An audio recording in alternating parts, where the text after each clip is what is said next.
Hello everybody. In this video I'm going to explain the topic strategies of corporate governance. Recognize that good governance is not just compliance.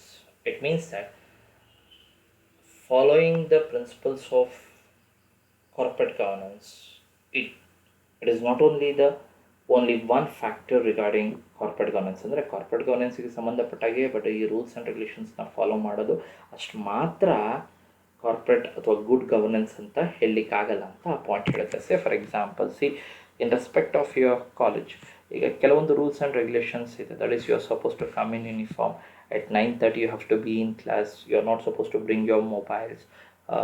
ನೋಟ್ಸ್ನ ಆ ಪೀರಿಯಡಿಗೆ ಸರಿಯಾದ ರೀತಿಯಾದ ನೋಟ್ಸ್ನ ನೀವು ತರಬೇಕಾಗುತ್ತೆ. So for corporate governance class you have to bring corporate governance textbook. Accounts class ಅಂತ ಹೇಳಿದ್ರು you have to bring notes of accounts. ಈ ರೀತಿ ಇದೆಲ್ಲ ನೀವು ಮಾಡಬೇಕಾಗುತ್ತೆ. ಒಬ್ಬ ಸ್ಟೂಡೆಂಟ್ ಆದವನು ನಾನೆಲ್ಲ ಕರೆಕ್ಟ್ ಟೈಮಿಗೆ ಬರ್ತೀನಿ, ನಾನು ಕಾಲೇಜ್ನ ರೂಲ್ಸ್ ಆ್ಯಂಡ್ ರೆಗ್ಯುಲೇಷನ್ಸ್ನ ಬ್ರೇಕ್ ಮಾಡಲ್ಲ ಹಾಗೀಗೆ ಅಂತ ಹೇಳಿದ್ರೆ ಅಷ್ಟೇ ಸಾಲದು. What is the main work of A student ಅಂದರೆ ಪ್ರೈಮ್ ವರ್ಕ್ ಏನು ಒಬ್ಬ ಸ್ಟೂಡೆಂಟ್ ಅಂತ ನಾವು ನೋಡೋದಾದರೆ ಇದಷ್ಟು. ಅಂದರೆ ರೂಲ್ಸ್ನ ನಾನು ಬ್ರೇಕ್ ಮಾಡ್ತಾ ಇಲ್ಲ ಅಂತ ಹೇಳಲಿಕ್ಕಾಗಲ್ಲ. ಅದ್ರ ಜೊತೆಗೆ he has to study well. ಕ್ಲಾಸಿಗೆ ಬರಬೇಕು, ಕ್ಲಾಸ್ ಆಗುವಾಗ he should concentrate the class, attentive ಆಗಿರಬೇಕು. ಅದು ಬಿಟ್ಬಿಟ್ಟು ಕ್ಲಾಸಲ್ಲಿ ಅಟೆಂಟಿವ್ ಆಗಿಲ್ಲ, ಕ್ಲಾಸ್ನ ಸರಿಯಾದ ರೀತಿಯಾಗಿ ಕೇಳಿಸ್ಕೊಳ್ತಾ ಇಲ್ಲ, ಅವನು ನೋಟ್ಸ್ ಕಂಪ್ಲೀಟ್ ಇಲ್ಲ, ಇಂಟರ್ನಲ್ಸ್ ಚೆನ್ನಾಗಿ ಪರ್ಫಾರ್ಮ್ ಮಾಡ್ತಾರೆ, ಸೆಮ್ ಎಕ್ಸಾಮಲ್ಲಿ ಫೇಲ್ ಆದ ಅಂತ ಹೇಳಿದ್ರೆ there is no use of following the rules and ರೆಗ್ಯುಲೇಷನ್ಸ್ನ ಫಾಲೋ ಮಾಡಿನೂ ultimately he failed in the exams. That should not happen in respect of good governance or corporate governance also. ನಾನು rules and ರೆಗ್ಯುಲೇಷನ್ಸ್ನ follow ಮಾಡೀನಿ, but ultimately ನಿನ್ನ work ಏನಿದೆ, ಒಬ್ಬ ಎಂಪ್ಲಾಯಿಯ work ಏನಿದೆ, ಅದು ನಾನು ಸರಿಯಾದ ರೀತಿಯಾಗಿ ಫಾಲೋ ವರ್ಕ್ ಮಾಡಲಿಲ್ಲ ಅಂತ ಹೇಳಿದ್ರೆ you haven't fulfilled the main objective of corporate ಗವರ್ನೆನ್ಸಿನ ಆಬ್ಜೆಕ್ಟಿವ್ನೇ ಫೇಲ್ ಆದಂಗೆ. Next clarify board's role in strategy. That is, board of directors are supposed to take decisions regarding the ಕಂಪನಿಗೆ ಸಂಬಂಧಪಟ್ಟಾಗೆ ಬೋರ್ಡ್ ಆಫ್ ಡೈರೆಕ್ಟರ್ಸ್ ಆದರೂ decisions ತೊಗೊಬೇಕಾಗತ್ತೆ. ಈಗ strategy ಫಾರ್ಮುಲೇಷನಲ್ಲಿ ಬೋರ್ಡ್ನ ವರ್ಕ್ ಏನು, when they have to involve themself in framing the strategy. ಅಂದರೆ strategy formulate ಮಾಡಬೇಕು, ಡಿಸಿಷನ್ ತೊಗೊಬೇಕು. ಅವಾಗ ಇವರ ಪಾತ್ರನ, ಬೋರ್ಡ್ ಆಫ್ ಡೈರೆಕ್ಟರ್ಸ್ನ ಪಾತ್ರ ಏನು, ಇದನ್ನ ಕರೆಕ್ಟಾಗಿ ಕ್ಲಾರಿಫೈ ಮಾಡಬೇಕಾಗತ್ತೆ. ಹಾಗೆ monitor organisational performance. That is the board of directors they will take the decision making ಪ್ರೊಸೆಸ್ಸಲ್ಲಿ ಅವರು ಡಿಸಿಷನ್ಸ್ನ ತೊಗೊತಾರೆ. So in that way the management board and the company will carry out its activities. ಅವರ ಆ್ಯಕ್ಟಿವಿಟೀಸ್ನ ಹಾಗೆ carry out ಮಾಡ್ತಾರೆ. But ಬರೀ ಅವರಿಗೆ ಡಿಸಿಷನ್ಸ್ನ ನಾವು ಫ್ರೇಮ್ ಮಾಡಿ, ಬೋರ್ಡ್ ಆಫ್ ಡೈರೆಕ್ಟರ್ಸ್ ಆದರೂ ಡಿಸಿಷನ್ಸ್ನ ಫ್ರೇಮ್ ಮಾಡಿ ಅದಕ್ಕೆ ಸಂಬಂಧಪಟ್ಟಾಗ ಅದೇ ರೀತಿಯಾಗಿ ಅವ್ರ ಆ್ಯಕ್ಟಿವಿಟಿ ಕ್ಯಾರಿ ಔಟ್ ಮಾಡ್ತಾಯಿದ್ದಾರೆ, ಅಲ್ಲಿಗೆ ನಿಲ್ಲಿಸಬಾರ್ದು. Their performance has to be measured, monitored. ಅವರ ಡಿಸಿಷನ್ ಪ್ರಕಾರನೇ ಅವರು ಕಂಪನಿ ಕೆಲಸ ನಿರ್ವಹಿಸ್ತಾ ಇದ್ದಾರೋ ಇಲ್ವೋ, ಎಂಪ್ಲಾಯೀಸ್ ವರ್ಕ್ ಮಾಡ್ತಾ ಇದ್ದಾರೋ ಇಲ್ವೋ, ಹಾಗೆ ಪರ್ಫಾರ್ಮೆನ್ಸ್ನ ಇವ್ಯಾಲ್ಯೂಯೇಟ್ ಮಾಡಬೇಕು, ಮಾನಿಟರ್ ಮಾಡಬೇಕು, ಮೆಷರ್ ಮಾಡಬೇಕಾಗುತ್ತೆ. Recognise that the governance of risk is board responsibility. ಅಂದರೆ ಗವರ್ನೆನ್ಸ್ ಆಫ್ ರಿಸ್ಕ್, ಈ ಕಾರ್ಪೊರೇಟ್ ಗವರ್ನೆನ್ಸ್ ಇಂಪ್ಲಿಮೆಂಟೇಷನ್ ಏನಿದೆ ಅದಕ್ಕೆ ಸಂಬಂಧಪಟ್ಟ ಹಾಗೆ ಏನೆಲ್ಲ ಆ್ಯಕ್ಟಿವಿಟೀಸ್ ಇದೆ ಅದೆಲ್ಲದೂ ಬೋರ್ಡ್ನ ರೆಸ್ಪಾನ್ಸಿಬಿಲಿಟಿ, ಅದು ಬೋರ್ಡ್ನ ಹೊಣೆಗಾರಿಕೆ ಆಗಿರುತ್ತೆ. ಅದು ಬಿಟ್ಟು ಬೇರೆ ಯಾರು ಈ ಕಾರ್ಪೊರೇಟ್ ಗವರ್ನೆನ್ಸ್ ಸಂಬಂಧಪಟ್ಟ ಹಾಗೆ ಅಥವಾ ರೂಲ್ಸ್ ಆ್ಯಂಡ್ ರೆಗ್ಯುಲೇಷನ್ಸ್ನ ಯಾರು ಫ್ರೇಮ್ ಮಾಡಬೇಕಾದ್ರೆ ಬೋರ್ಡ್ ಆಫ್ ಡೈರೆಕ್ಟರ್ಸ್, ಬೇರೆ ಯಾರು ಫ್ರೇಮ್ ಮಾಡಲಿಕ್ಕೆ ಆಗಲ್ಲ, ಬೇರೆ ಯಾರು ಫಾರ್ಮುಲೇಟ್ ಮಾಡೋಕ್ಕಾಗಲ್ಲ. ಸೊ ಈ board of directors they have to take the responsibility regarding governance ರಿಸ್ಕಿಗೆ ಸಂಬಂಧಪಟ್ಟಾಗೆ ಅವರೇ ರೆಸ್ಪಾನ್ಸಿಬಲ್ ಆಗಿರ್ತಾರೆ. ಯಾವುದೇ ಡಿಸಿಷನ್ಸ್ ತೊಗೊಳ್ಳಿ, ಕಾರ್ಪೊರೇಟ್ ಗವರ್ನೆನ್ಸ್ ಸಂಬಂಧಪಟ್ಟಾಗ ಯಾವುದೇ ಡಿಸಿಷನ್ಸ್ ತೊಗೊಳ್ಳಿ, ಅದರಿಂದ ಪಾಸಿಟಿವ್ ಇಂಪ್ಯಾಕ್ಟ್ ಆಗಲಿ ಕಂಪನಿಗೆ ಅಥವಾ ನೆಗೆಟಿವ್ ಇಂಪ್ಯಾಕ್ಟ್ ಆಗಲಿ, the board will be held responsible at the end of the day. ಹಾಗೆ next understand that the board employs the CEO.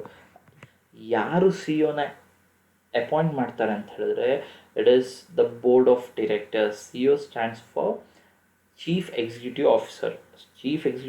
ಆಫೀಸರ್ನ appoint ಮಾಡುವಂಥದ್ದು ಬೋರ್ಡ್ ಆಫ್ ಡೈರೆಕ್ಟರ್ಸ್.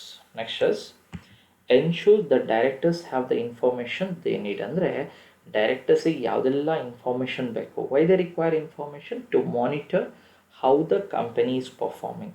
ಕಂಪನಿ ಹೇಗೆ ಪರ್ಫಾರ್ಮ್ ಮಾಡ್ತಾ ಇದೆ, ಕಂಪನಿಯ ಆಬ್ಜೆಕ್ಟಿವ್ಸ್ ಏನಿದೆ, ಅದರ ವಿಷನ್ ಏನಿದೆ, ಮಿಷನ್ ಏನಿದೆ, ಅದನ್ನ ಆ್ಯಸ್ ಪರ್ ದ ಸ್ಕೆಡ್ಯೂಲ್ ಅಥವಾ ಸ್ಟಿಪ್ಯುಲೇಟೆಡ್ ಪೀರಿಯಡಲ್ಲಿ ನಾವು ರೀಚ್ ಆಗ್ಬೋದು. ಅದರ ಮಿಷನ್ ನಾವು ಅಚೀವ್ ಮಾಡ್ಬೋದಾ, ವಿಷನ್ ಅಚೀವ್ ಮಾಡ್ಬೋದಾ, ಗೋಲ್ಸ್ನ ಅಚೀವ್ ಮಾಡ್ಬೋದಾ, ಆಬ್ಜೆಕ್ಟಿವ್ಸ್ನ ಅಚೀವ್ ಮಾಡ್ಬೋದಾ. ಸೊ ಅದಕ್ಕೆ ಅದು ಕಂಪನಿ ತಂದೇ ಆದ ಟೈಮ್ ಪೀರಿಯಡ್ನ ಸೆಟ್ ಮಾಡ್ಕೊಂಡಿರುತ್ತೆ. ಸೊ ಆ ಟೈಮ್ ಪೀರಿಯಡ್ ಒಳಗೆ ಅಚೀವ್ ಮಾಡ್ಬೋದಾ ಅಂತ ಅರ್ಥ ಮಾಡ್ಕೊಳಕ್ಕೆ ಅಥವಾ ಅಚೀವ್ ಮಾಡ್ಬೋದಾ ಅಂತ ಹೇಳಿಬಿಟ್ಟು ಅದನ್ನ ಎಸ್ಟಿಮೇಟ್ ಮಾಡಲಿಕ್ಕೆ ದೇ ರಿಕ್ವೈರ್ ಇನ್ಫಾರ್ಮೇಷನ್. ಅಂದರೆ ಕಂಪನಿ ಹೇಗೆ ಪರ್ಫಾರ್ಮ್ ಮಾಡ್ತಾಯಿದೆ ಅದಕ್ಕೆ ಸಂಬಂಧಪಟ್ಟಾಗಿ ಇನ್ಫಾರ್ಮೇಷನ್ ಬೋರ್ಡ್ ಆಫ್ ಡೈರೆಕ್ಟರ್ಸ್ಗೆ ಬೇಕಾಗುತ್ತೆ. ಆ ಇನ್ಫಾರ್ಮೇಷನ್ ಸಿಗೋ ಹಾಗೆ ಬೋರ್ಡ್ ಆಫ್ ಡೈರೆಕ್ಟರ್ಸ್ ನೋಡ್ಕೊಬೇಕಾಗುತ್ತೆ. Build and maintain and effective governance infrastructure ಅಂದರೆ the company has to build strong governance infrastructure. Governance infrastructure ಅಂತ ಹೇಳಿದ್ರೆ there will be various departments in the company like production department, finance department, marketing department, HR department, and each department will be having its own head. ಒಬ್ಬ head ಇರ್ತಾನೆ, manager, the production manager, next sales manager, ಹಾಗೆ under manager there will be supervisors, foremans ಇರ್ತಾರೆ, ಅವ್ರ ಕೆಳಗೆ employees ಇರ್ತಾರೆ. ನೋಡಿ, this is the governance level. ಅವ್ರ governance infrastructure ಅಂದರೆ ಇದು. ಎಂಪ್ಲಾಯೀಸ್ ವರ್ಕ್ ಮಾಡ್ತಾ ಇದ್ದಾರೋ ಇಲ್ವೋ ಅಂತ ನೋಡಲಿಕ್ಕೆ ದರ್ ವಿಲ್ ಬಿ ಫೋರ್ಮನ್ ಸರಿಯಾದ ರೀತಿಯಾಗಿ ವರ್ಕ್ ಮಾಡ್ತಾ ಇದ್ದಾನೋ ಇಲ್ಲ ಅಂತ ನೋಡಲಿಕ್ಕೆ ಸೂಪರ್ವೈಸರ್ ಸರಿಯಾದ ರೀತಿಯಾಗಿ ವರ್ಕ್ ಮಾಡ್ತಾ ಇದ್ದಾನೋ ಅಂತ ಹೇಳ್ಬಿಟ್ಟು his work will be monitored by the production manager, and production manager will be monitored by the board of directors, ಅಥವಾ ಅವ್ರು ಬೇರೆದೇ ಮ್ಯಾನೇಜ್ಮೆಂಟ್ ಲೆವೆಲ್ಸ್ಗಳಿರ್ಬೋದು. ಹೀಗೆ proper governance infrastructure should be established in the organization for the smooth running of the business of the organization. Organizational business ಕರೆಕ್ಟಾಗಿ ನಡಿಬೇಕು ಅಂತ ಹೇಳಿದ್ರೆ governance ಇನ್ಫ್ರಾಸ್ಟ್ರಕ್ಚರ್ನ ಸರಿಯಾದ ರೀತಿಯಾಗಿ implement ಮಾಡಬೇಕಾಗುತ್ತೆ. The last one is appoint a competent chairperson or CEO.